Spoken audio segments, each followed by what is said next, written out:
On today's episode of Locked On Mets, for a Throwback Thursday, we are going to celebrate the incredible Mets career of Curtis Granderson, a 4-year run that gets underappreciated as he is arguably the best free agent signing the Mets have had in the past decade.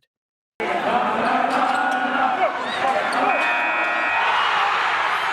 are Locked On Mets, your daily New York Mets podcast. Part of the Locked On Podcast Network, your team every day.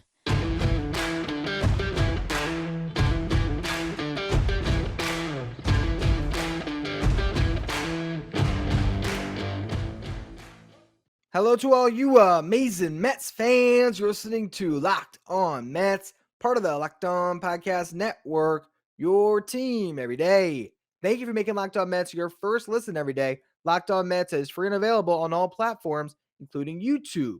And speaking of YouTube, if you're watching there right now, you can see this signed photo of Curtis Granderson. We're doing a giveaway. All you have to do is hit that subscribe button. If you're listening to the podcast, go find the Locked On Mets YouTube channel, hit subscribe, and you are entered for a chance to win. We also have another giveaway going on right now, a signed photo of Michael Conforto, which is available on our Twitter page. It's pinned to the top. Look up Locked On Mets on Twitter, retweet it out, and then you will enter for a chance to win that signed photo. Two great Mets right fielders, and we're tying both of them to our YouTube channel. Once we get 500 subscribers, we will be giving away both of those photos.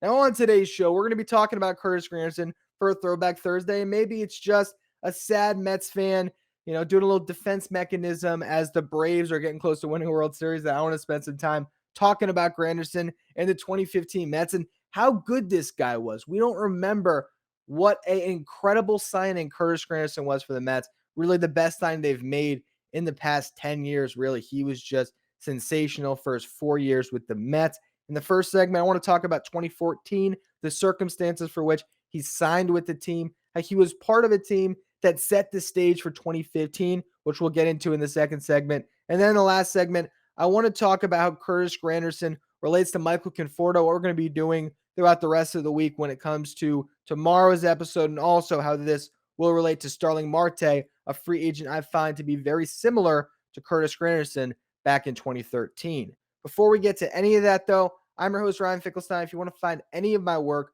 follow me on Twitter at FinkelsteinRyan. You can also find some of my writing about the Mets at justbaseball.com, where I'll also be writing an article about Granderson and Starling Marte that will debut at some point later on this week as well.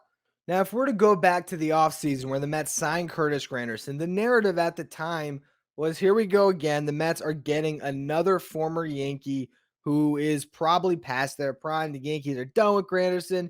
He was a center fielder that at that point was going to move over to right for the Mets. What does that mean? How is he going to fit in the middle of the Mets lineup? Is he going to be able to hit home runs the same way he did with that small porch in right field at Yankee Stadium, where he was able to just continue to pull those home runs? And what's that going to look like in a Mets uniform? At the same time, you also had Carlos Beltran, former great Met, signed with the Yankees the exact same offseason for the same average annual value. For Beltran, he got 3 years, 45. Granderson got 4 years, 60. So there was that little comparison. I don't remember that being a huge talking point, but to look back on now, it's certainly interesting how that played out, because there's always that notion, right, that a former Met can go to the Yankees at the end of their career and do some special stuff like Darryl Strawberry and Doc Gooden, to name just a few. And then a Yankee might come to the Mets and be terrible, right? That's what we've seen play out. It's the big brother, little brother mentality that had fans pretty nervous at the time. And Granderson did not dispel that notion. I will say, before we put the Beltran angle away, pretty interesting that the two players put up an identical 116 OPS plus in their times with the Yankees and the Mets, respectively. So that was just an interesting stat I found. But this isn't about Beltran. This is about appreciating the greatness of Curtis Granderson, because what he did for the Mets in those 4 years, when you talk about signing a free agent and what you expect for them, both on the field and off the field, no one exemplifies being a professional like Curtis Granderson. And I remember early on in that season, there was a lot of buyer's remorse among fans. He was getting a lot of negative attention, and rightfully so. Curtis Granderson was below the Mendoza line pretty much all year in the first half. It wasn't until June that he broke through that Mendoza line for good, where he actually cleared it and remained above it the whole season. Only batted 227 that year. But here's what I remember about Curtis Granderson. I remember I went to a game, and I believe it was Mets Marlins, and I'm sitting pretty close because it's a Marlins game, and there's no one in that ballpark. And Curtis Granderson, every time he went up to bat, he would interact with these kids that were sitting by the on deck circle. And he had that big Grandy man smile that lit up a room and just completely made these kids' days. And every single at bat, he walked up, he talked to them, he gave them nuts, all that good stuff. And I remember looking at that and thinking about his production and saying, I cannot be mad at this guy anymore. And at times, obviously, he struck out 141 times that year. There's going to be frustration when a Met comes up in a big spot and doesn't get a hit. That's natural. But it was clear just by watching Granderson up close that this was a professional.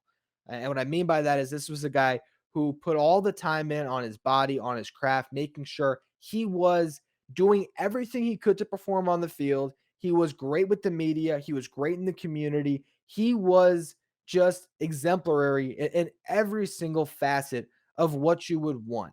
And when you look at that little pocket of Mets baseball, a 4-year window, Curtis Granderson was part of some of the best teams we've seen with this franchise over the past 20 years. It's sad to say that the Mets haven't had more success, but there's only 2 times in franchise history this team has gone to back-to-back playoffs, and Granderson was part of one of those teams. You had the 1999 2000 Mets, and then you had this group in 2015 and 2016, and Curtis Granderson was a leader on this team. Curtis Granderson played every single day, and we're going to talk about how Granderson compares to Conforto.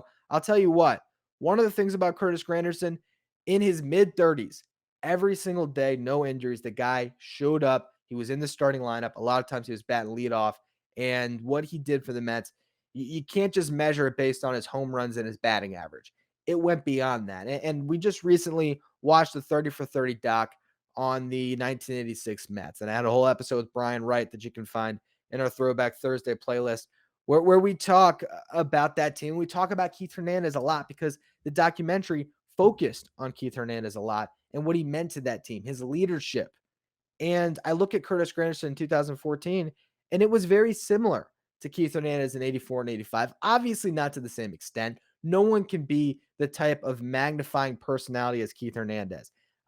Definitely a more vocal leader, definitely a more impactful leader when you consider how dominant the 86 Mets were and what Hernandez built over a longer period of time. But Curtis Granderson was part of the team in 2014 that was promising. They went 79 and 83 that year. You had Jacob deGrom come out of nowhere to win the Rookie of the Year. You had Juan Lagares come out of nowhere to win a Gold Glove. Travis d'Arnaud starts over 100 games at catcher. You have Daniel Murphy was an all-star, had a really solid season. Lucas Duda in the last game of the season hits his 30th home run as the Mets beat the Houston Astros in a series. The Astros only won 70 games that year in 2014, and we've seen what the Astros have built as a dynasty since. Pretty incredible. But I remember the last game of that season, there was not this, all right, finally this year's over mentality. There was some real excitement that this was a team that went through the grind of a season and gave you good baseball pretty much all the way through. From July on, had their record here. They were 42 and 37 down the stretch, 15 and 10 in the final month.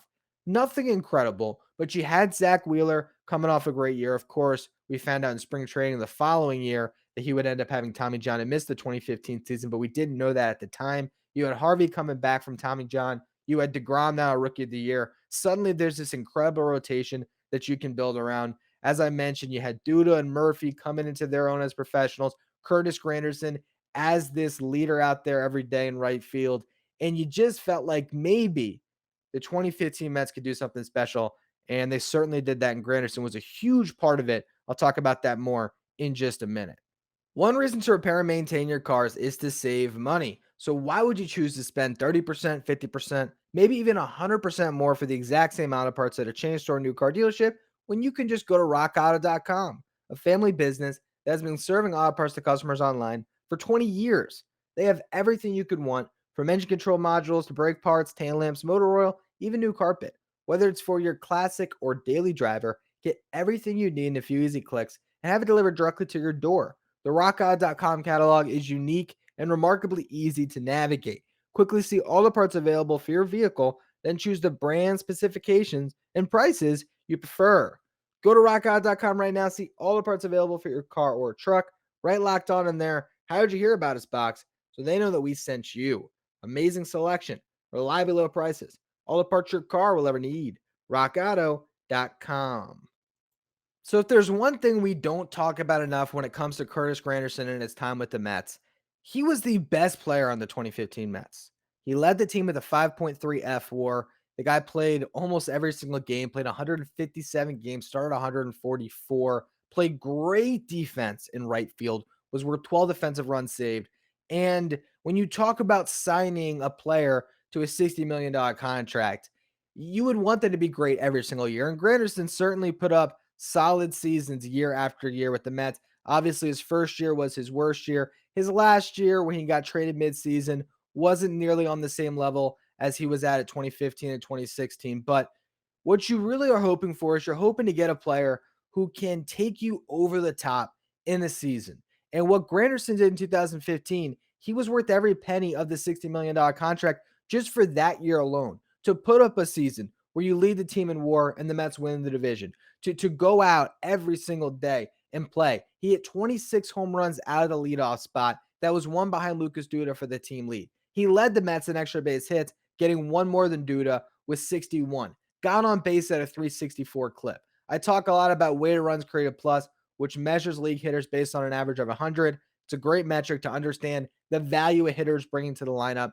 Granderson that season altogether had a 131 WRC plus, which is an amazing mark. But here's where things get really interesting with Granderson.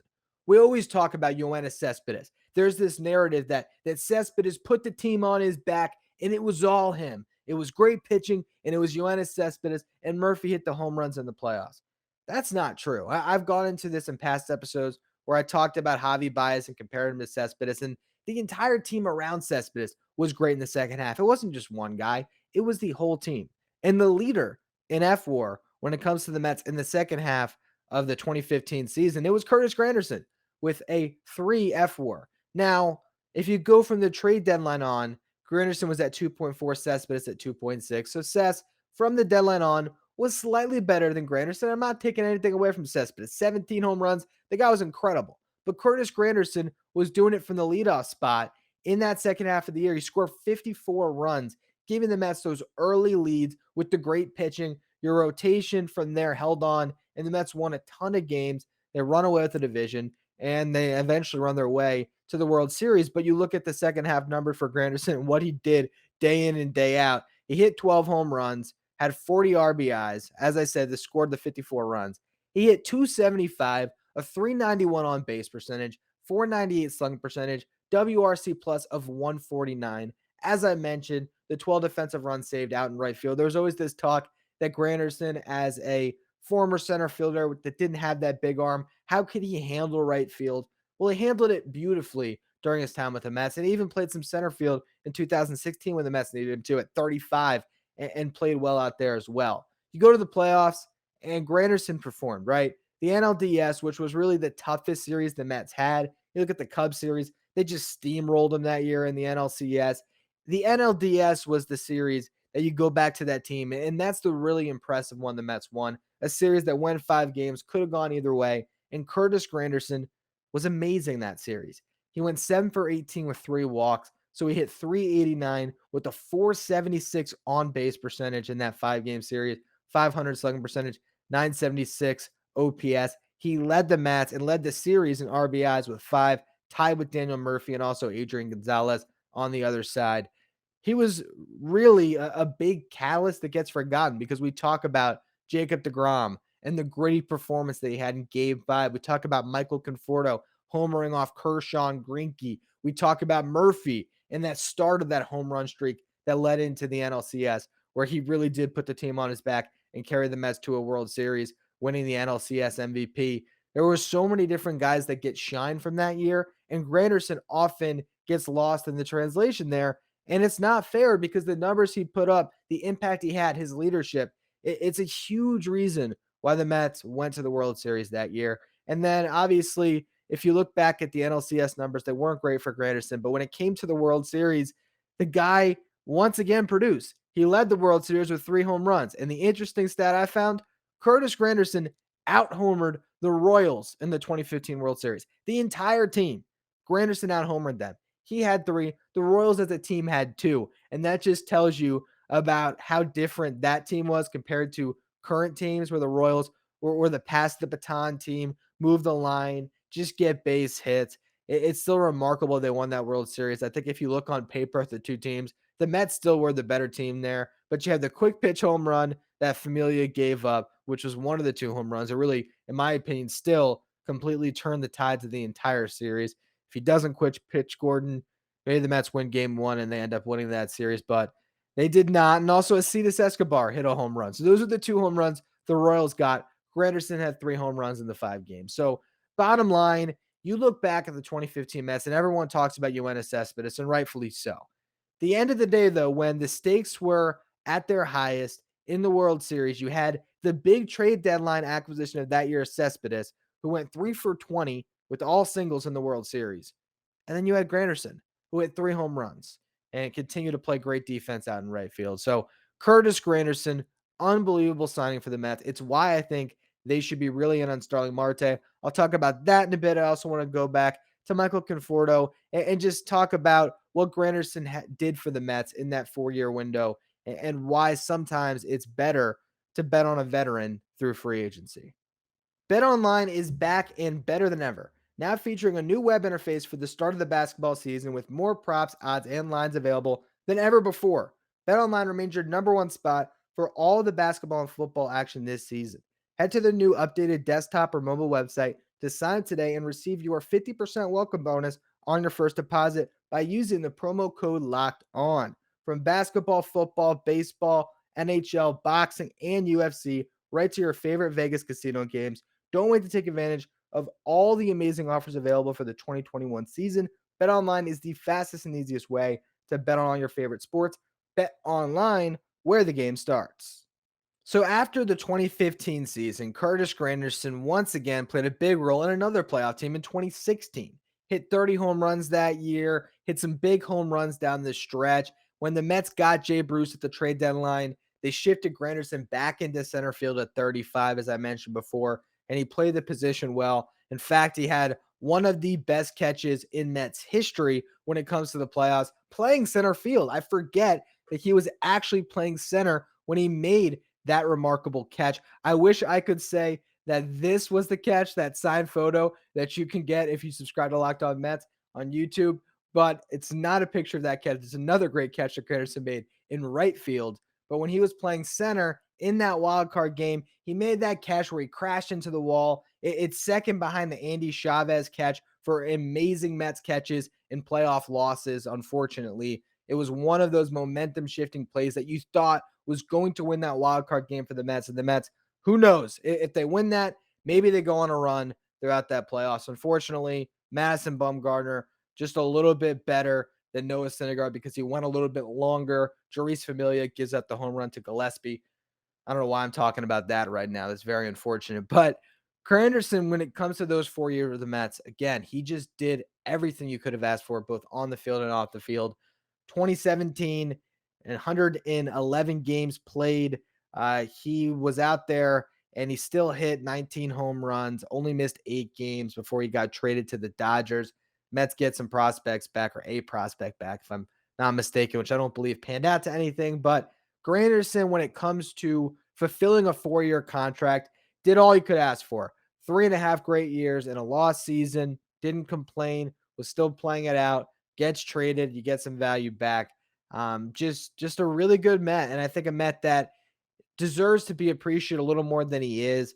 I think because the Mets did not win a World Series, he's not going to get that same recognition. It was such a small window. I don't know if we'd ever talk about Granderson as a Mets Hall of Famer. And sometimes there is that's an extra step you don't have to necessarily go to. You don't necessarily have to take a player who is good for your team and put him to that immortality, but you also can appreciate a player that for a short window was a great Met. And that's what Granderson was, as I said, in every way. 95 home runs in those 3.5 seasons. That puts him 17th all time, tied with another Mets right fielder you may know of, which is Bobby Bonilla. Completely different stories there when it comes to being worth the money. On tomorrow's show, I'm going to talk about Conforto and compare him to Granderson. I want to go through the numbers. Who was the better Mets? Who was the better Mites? Who was the better Mets right fielder over the past decade? Was it Granderson or was it Conforto? And there was back then probably a small contingent of Mets fans that maybe wondered, why are the Mets signing Curtis Granderson if you have a Brandon Nimmo and a Michael Conforto on the way in the minor leagues, 2 first-round picks getting close? Why do you need to give him $60 million? Is it worth the money? And I'll tell you, when you're talking about a Starling Marte right now, comparing that to Granderson, it is worth the money to get a professional that knows how to go through a 162 game season. And I think there's leadership there that can trickle down to your young guys. What would Conforto's career look like if he didn't have Granderson on those first couple of teams when he was getting his start? I think that was really important to a player like Conforto to understand what it means to talk to the media in New York, to play under the scrutiny of the fans. Granderson had that experience with the Yankees, brought it to the Mets, and again, in a very maybe watered down version of what Keith Hernandez was, played a similar leadership role in a young Mets team that ultimately had a lot of success in 2015 and 2016. And so when we get into the Conforto and Granderson comparison, we're going to dive deep into the numbers tomorrow and go through who was better, because I'm really fascinated to find it out. And the 4-year window we're going to use on that episode tomorrow, we're going to remove Conforto's rookie season, where, of course, he didn't play the full year. We're going to take his sophomore slump out of there, too, in 2016, because that was the year that Conforto could have been in the minor league still if the Mets didn't rush his development in a year where they needed him in 2015. Had that really bad sophomore slump. We're going to remove the 2020 season, which is going to balance out taking out that bad year, because Conforto was a different player altogether in 2020 than we ever saw, like a top 10 hitter. That's never quite the level he was in those other years. So we're going to get to the best representative sample of what Conforto was, which is 2017, 2018, 2019, and 2021. Compare his stats to Granderson, see who was the better player, and then we're going to move that conversation forward and talk about why Starling Marte could be an interesting fit for the Mets this offseason, a very similar free agent to what Granderson was in that 2014 offseason heading into that season, where you have a guy who's a former center fielder. I mean, Marte can still play out there, who is going to command a decent salary, but not be the top of the market either, who you might be concerned about giving a 4 or 5 year deal to. But if you look at what Granderson did on a 4-year deal in his mid 30s as an elite athlete, it worked out pretty well. So that is what lies ahead for Locked On Mets this week leading into next week. Again, if you want this signed photo of Curtis Granderson, hit that subscribe button. If you're listening on the podcast, find the YouTube channel, hit subscribe. You can be entered for a chance to win that. Go to our Twitter page at Locked On Mets, find the pinned tweet of Michael Conforto, retweet that, and you'll have a chance to win a signed photo of Michael Conforto. As always, thank you for listening. Make sure you follow, rate, and review wherever you get your podcast. Make sure you follow me on Twitter at Finkelstein Ryan, as I just mentioned. Follow Locked On Mets on Twitter at Locked On Mets. Thank you for making Locked On Mets your first listen every day. Now for your second listen, check out Locked On MLB Prospects. Hosted by my guy, RM Layton, Locked On MLB Prospects is the best place to go to learn about the stars of tomorrow. You can follow Locked On MLB Prospects wherever you get podcasts.